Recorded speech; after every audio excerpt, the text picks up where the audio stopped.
What is going on, everyone, and welcome back to another new Comic Book Day Top 10 list. Today I'm going to be ranking and reviewing all the books I picked up for January 11th, 2023's new Comic Book Day. I grabbed 13 total issues this week. Some of them are going to be digital. As I've talked about in the past, my shop has been moving a little bit more away from new Comic Book Day books, so their shelves have been a little light lately, but I'm very happy with this week. These books were fantastic. In today's episode, I'm going to be going over books from Marvel, DC, Image Comics, and Boom Studios. And as always, as I begin to talk about these books, just be aware that there's definitely going to be spoilers, but to give you a heads up, I put a spoiler tag down below in the corner, so be on the lookout for that. And now, without further ado, everyone, let's get started on this week's top 10 list.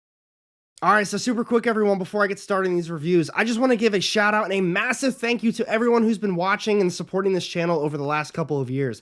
We recently hit 15,000 subscribers and we're working our way towards 20,000. Never in my wildest dreams did I think I'd be sitting here talking about 20,000 subscribers on YouTube. What started as just a small little hobby and a way to just talk comics with other people just turned into something so much more. I love this community. Thank you guys so much for everything. I love making these videos and talking comics with you guys, and be on the lookout for more content as well. I'm going to be doing just single issue breakdowns too. So thank you again, everyone, and let's get back to those reviews. So for these first three books that I'm going to be talking about, these are the ones that did not make this week's top 10 list, and they're in no particular order, but the first one I'm going to be going over today is from Marvel. We've got Moon Girl and Devil Dinosaur, issue number 2. This is cover A.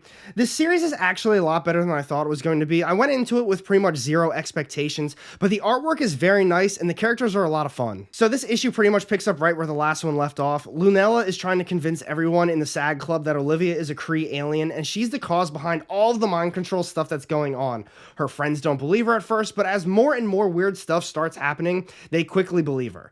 The rest of the issue is spent with her and her group trying to figure out how she's controlling everyone. In the process, though, Devil Dinosaur succumbs to the mind control too, so that they've got a few other problems on their hands. So the series is absolutely geared towards kids. I mean, she is a kid though, so obviously it makes sense, but honestly, I am enjoying it. It's not a great series, but it is good. It's got some nice moments in it. I do like the characters. I think the artwork is nice, and they're doing a great job setting up the plot as well. If you've got kids, definitely check this one out. Let them read that one. Let's talk about it more down below. The next one I'm going to be going over today is also from Marvel. We've got Moon Knight issue number 19. This is cover A. This is another series that I feel like I've been very back and forth on, but this is the start of a brand new arc. Speaking of that, that last arc kind of felt very meaningless to me as well. Let's talk about that at a separate time, but this one in particular, I think they did a pretty good job setting up where the story is going to be going. So now with this issue, we've got two separate plot lines going on. We've got Moon Knight and Hunter's Moon off doing a mission, and then we also have Zodiac and Plesko discussing things as well. Moon Knight was approached at his midnight mission to help out, so while we did get some action on that side of the issue, it really was just focused on Hunter's Moon and Moon Knight just having an in-depth discussion. They talked about what happens when a Fist of Khonshu dies, and as someone who hasn't really read a lot of Moon Knight, I thought that was really interesting. The other half of the issue was Zodiac discussing the art of villainy with Plesko and who the true villains are. Now, while this issue didn't have a ton of action, they focused pretty heavily on the dialogue between the two different groups of characters. In my opinion, I think they did an incredible job with those conversations. I think my favorite part about this issue was the transitions in between the two different plot points. Like I said before, on one hand, we've got Hunter's Moon and Moon Knight having an in-depth conversation about what happens when a Fist of Khonshu dies, but pretty much every time that they wrapped up that conversation, it transitioned so smoothly into just Zodiac and Plesko's conversation. I really enjoyed that about this issue. But now moving on to this last one. This one is a little bit harder to talk about. So we've got Image Comics' brand new one. We've got Black Cloak, issue number 1. This is cover A. I'm putting it outside of the top 10 list, not because I didn't like it, but I honestly, after finished reading it, I don't really know if I liked it or disliked it. And it was a big oversized issue as well. So here we have Image Comics' brand new series. In this one, we get introduced to Phaedra. She's going to be our main character. She's a Black Cloak, which is pretty much just a high-ranking police officer. Just think of a detective. From there, we jump into the plot pretty quickly, and we learn that she has to solve a murder. The guy that was murdered is part of a royal family, and she actually has a relationship with him too. So there's a lot going on in this series right off the get-go. The rest of the issue is then Phaedra doing some detective work, and when I tell you she's doing detective work, she is going above and beyond. She is interviewing a ton of people. From all of her detective work, she actually uncovers another murder as well that's possibly linked to that first murder. At the same time, we get some background story because we learn a lot of stuff about Phaedra's past too. I'm not gonna lie to you folks, I know this is an oversized issue, but this one felt extremely long in my opinion. I wasn't a huge fan of the artwork, and even though it was oversized and there was a lot of stuff happening, it felt as though we didn't really accomplish a lot of stuff. So that's why I said in the beginning, I'm not exactly sure how I felt about this first issue. I didn't dislike it, but I'm also kind of intrigued, but I'm not sure if it's to the point where I want to continue on with this series. I want to hear your opinions on it down below. Let's talk about it a little bit more, but now let's jump into the real top 10 list. All right, here we go, everyone. Kicking this top 10 list off first, we've got coming in at number 10. This is Images.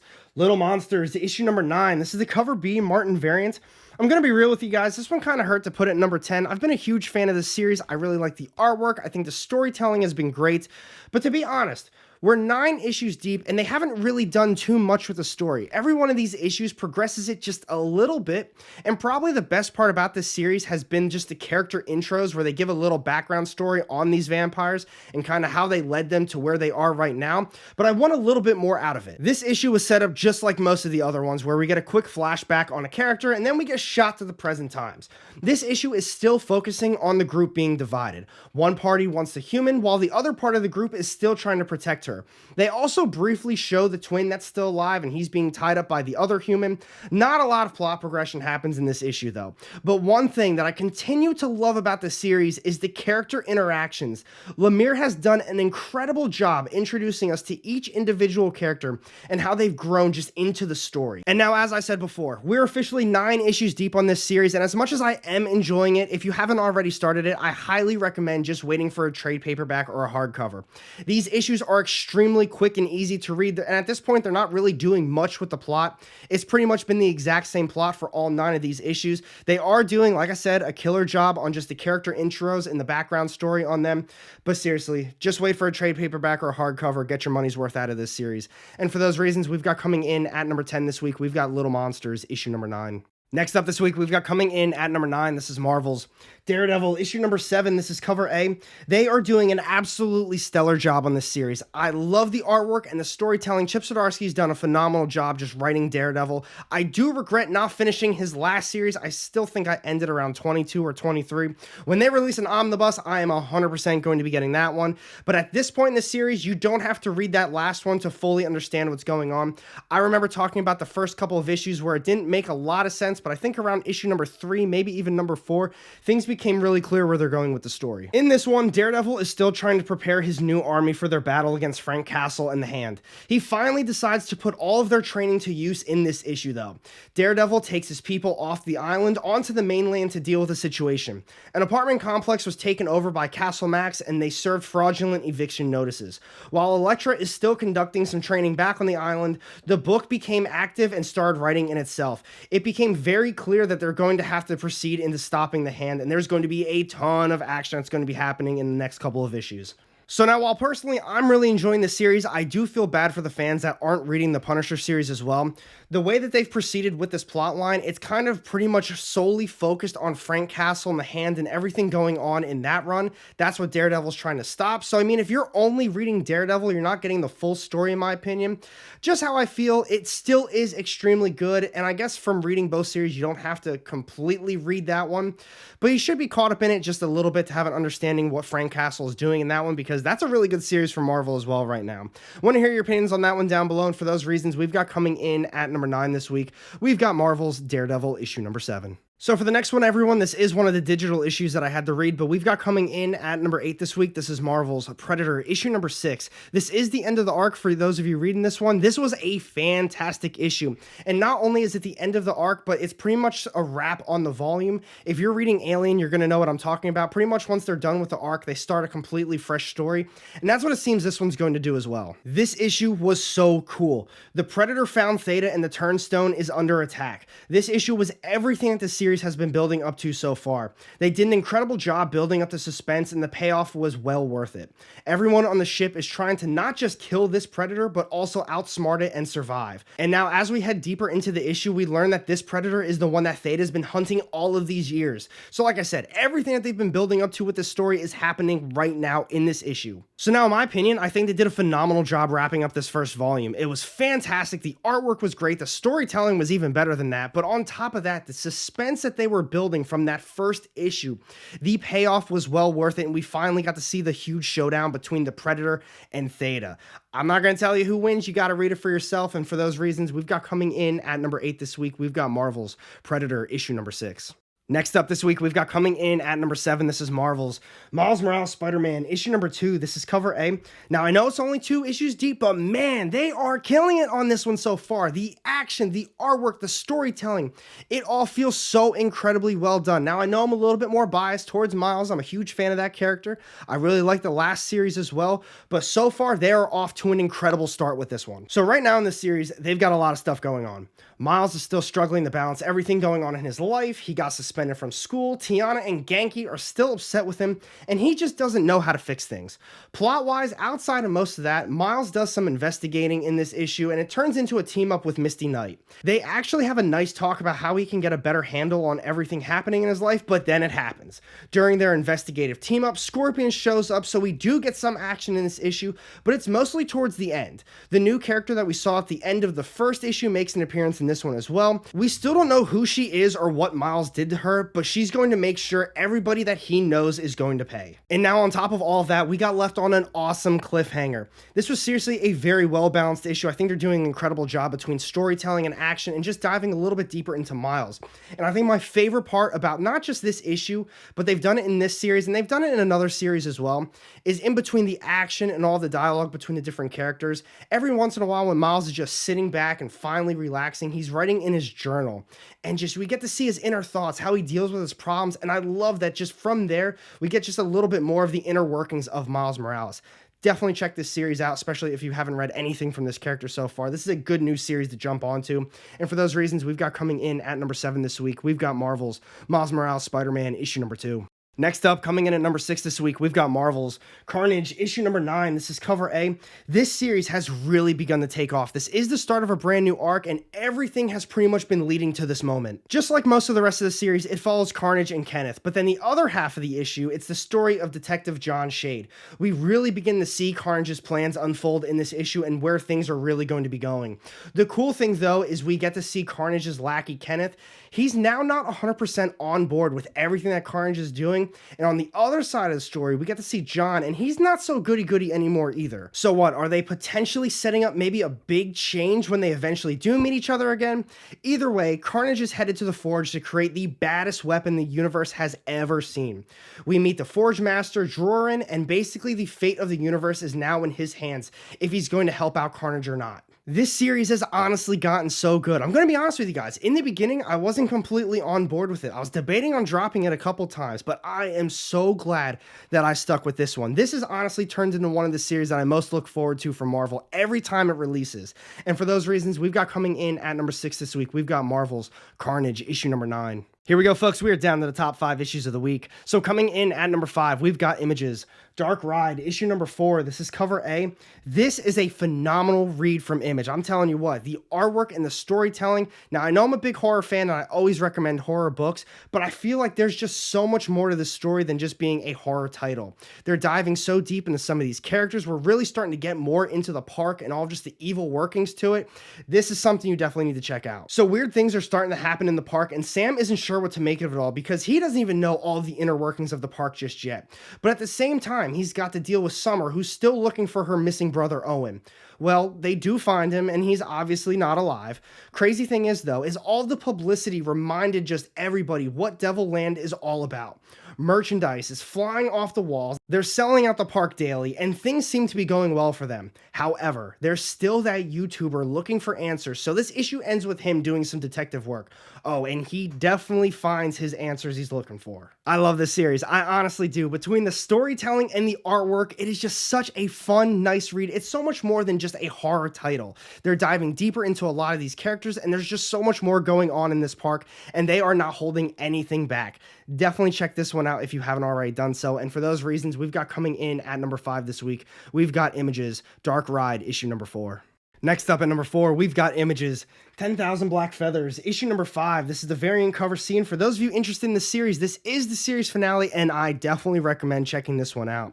You know, as I was reading it, I was really looking forward to seeing how they wrapped up this series, and it didn't exactly end how I thought it was going to be, but after I thought about it, reread a couple pages, it was so much better than I expected. Trish is finally in the world that her and Jackie created, and she needs to figure out where she is. That's pretty much what the entire issue is, and honestly, not much else stuff is going on. I do recommend, if you're you're a Jeff Lemire, Andrea Sorrentino fan, if you read Gideon Falls and you enjoyed it, you're definitely going to like this one as well. I absolutely love the detail of the world and Sorrentino's artwork. It really shines not just in this issue, but the series as well. Almost the entire issue is narrated as if it's a story Trish and Jackie created when they were kids, and to me, that was probably the best part about the issue. Now, I won't spoil the ending, but I did feel it was a bit anticlimactic, and at the same time, though, I'm not entirely sure the story was set up to have some save-the-day type ending. The story truly did focus on the relationship between Trish and Jackie. While I thought the series was going to wrap up just a little bit differently, I think I misunderstood the point they were trying to get across. This series plot is just so much deeper than Trish saying, I need to find Jackie, I need to figure out what happened to her. Instead, it kind of turned more into her saying, she's my home, she is where I feel safe, and it doesn't matter anything else in this world as long as I have you and knowing that we're together. What a crazy turn of events. Maybe that's just my take on it. I want to hear your opinions on it down below. And for those reasons, we've got coming in at number 4 this week, we've got Images, 10,000 Black Feathers, issue number 5. Now we've got coming in at number 3 this week, this is Boom Studios. Specs, issue number 3, this is cover A. I absolutely love this series. David Booher and his team have done a phenomenal job on this one so far. The storytelling is incredible, and the artwork pairs so well with the story that David is trying to tell. Every time I review one of these, they all crack number 3, and the first issue got the number 1 spot of the week. I highly recommend checking this one out. When I originally picked up this series, I didn't exactly know what I was going to be getting into with it, but man, the mystery, the action of everything is just such a fun read. In this one, Kenny is still trying to figure out what to do next since Ted got arrested from his wish. He doesn't know how he can help, but he's going to try to figure out where the glasses came from or what they even are. A wish later, Kenny gets his answers. So this issue, we did learn a lot more about the glasses. Not a ton, but just enough to give the glasses a backstory. This one ends on a cliffhanger, and I already know the wishes are going to be playing a big role in the next one. It is about to get crazy. This series has been so good so far, and every one of these issues just dives deeper and deeper into the plot. Another thing that I absolutely love about it is that they're not really holding anything back, and you don't know what these wishes are going to cause. You could wish for one thing, but the glasses are going to interpret it for an entirely different thing that's just going to wreak havoc. Definitely check this series out, and for those reasons, we've got coming in at number 3 this week, we've got Boom Studios, Specs, issue number 3. Here we go, everyone, down to the final 2 issues of the week. Coming in at number 2, we've got Boom Studios. Something is Killing the Children, issue number 28. This is cover A. How do they keep making this series better and better after every one of these issues? We are 28 issues deep, and it still feels so entirely fresh. I absolutely love what James Tynion IV has done with this one so far. So Erica still needs to figure out a plan to save Gabby, but as always, things don't go according to plan. She was led to believe that she could trust Carter from the police, and that was obviously a mistake. Erica, Gabby, and Ricky all get taken in to wait for the federal agent to show up, and by federal agent, Carter means Cutter. Cutter was so ruthless in this issue. She's honestly more terrifying than the monsters we've seen in this series so far. I don't even care that this issue took all of 2 seconds to read. I am obsessed with it, and I love it, and I'm here for it, and I'm so excited to see where they go with it. Do yourselves a favor. You need to find the trade paperbacks. Grab yourself that hardcover. Get yourselves caught up on that first volume. It is well worth it. It is well worth the money. This is hands down one of my favorite ongoing series amongst all the different publishers. Now, I did think this issue was going to go a little bit different of a route. I thought we were going to see that monster that they showcased in the last one, but instead, they dove deeper into the plot. We got to see Cutter and all the ruthlessness that she is.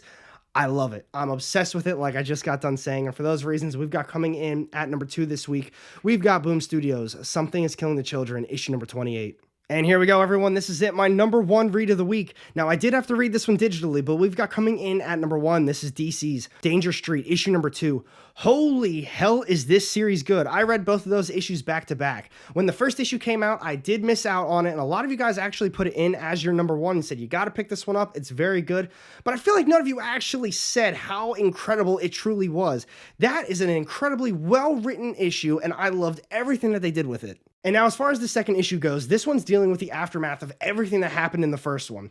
The kids are dealing with the loss of their friend, the lady cop is trying to solve the murder by going around and doing a ton of detective work, the group that accidentally killed the kid is trying to figure out their next steps, and then everything going on with the news broadcaster, that plot's happening as well. So yeah, there's a lot of stuff going on in this series so far, but they are doing such a stellar job balancing everything and transitioning to the different plot points. You slowly see all of the dots connecting, and you just know it's all going to come together at some point. Every one of their actions is going to have some sort of consequence. Folks, I'm not lying when I say I couldn't believe how good this series has been so far. Every single thing about it I have truly enjoyed. I am really looking forward to the next one now. They have done such an incredible job with seriously every single aspect of the story.